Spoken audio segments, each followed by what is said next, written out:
Hey, my name's Eddie Hale, and today I'm going to talk to you about drawing the dinosaur in Lesson 4 in my Adobe Illustrator class. So let's get to it. We're using the pen tool. I'm going to tear off the pen tool options here.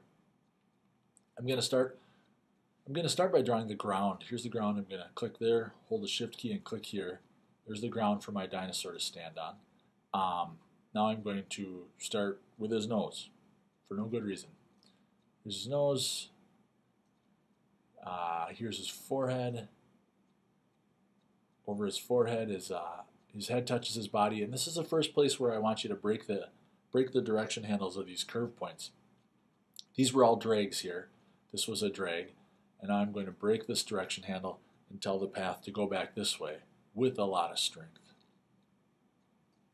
Then I'm going to move my cursor up to where I picture kind of his back going up, and I'm going to drag direction handles this way, tell the path to shoot out here. I'm picturing going over the top of this guy's back and down the other side. I'm going to drag a direction handle there. I've learned to put anchor points and direction handles on either side of the bump, but not on the top of the bump. So there's his back. I'm going to go all the way out to where I picture the back of his tail being, and I'm going to drag. There's the end of his tail. Here I have to break the direction handle again. I hold the Option key, snap that handle, and pull it back in here. Remember, a curve point, if you don't hold the Option key, it acts kind of like a teeter-totter. I'll try and show you that in a second. His tail comes up here. I'm going to drag again. Usually if I grab this handle, it acts like a teeter-totter. And that's exactly what I want here. I want a curve point. He's got like a little hip going on here, and then I want to break this handle. So now I hold the Option key, snap, break that, and tell the leg to go down. There's a little bit of a suggestion of an ankle and then a heel. I'm going to press and drag right here to kind of show his heel, and I might even hold the Shift key to make my direction handles go perfectly horizontally. Here I'm going to hold the Shift key again and drag a little direction handle there, and then right here to describe his toes. Abruptly his leg goes up like this, so I'm going to drag there to get kind of a tight curve. Another little suggestion of a knee or something, and then this is where it meets his leg meets his body.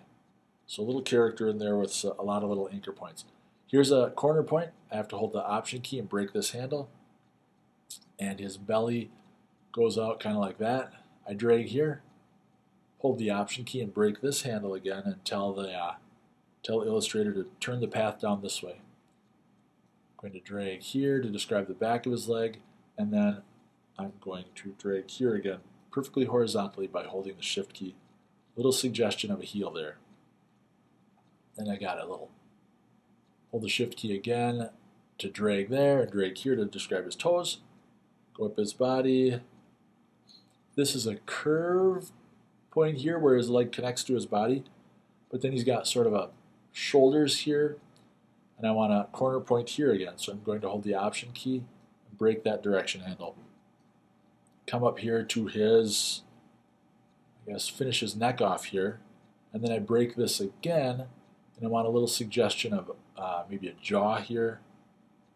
And then he's got kind of a flat face that comes out here, a flat chin I should say, and then connect here. This is a curve where it connects, so I can just drag a little bit to make a curve there. Now I'm going to go back to my white arrow, my direct selection arrow, and I can go and adjust things. If I'm not happy with where this leg is, I can select all these anchor points, grab one of those anchor points and move the leg. I'm going to hold the Shift key as I move it. That was too much. And I can just grab anchor points and move them around. I can select direction handles and move those. Be careful you're using the white arrow here and not the Convert Point tool, because that will make the direction handles go away. I can lengthen his tail a little bit.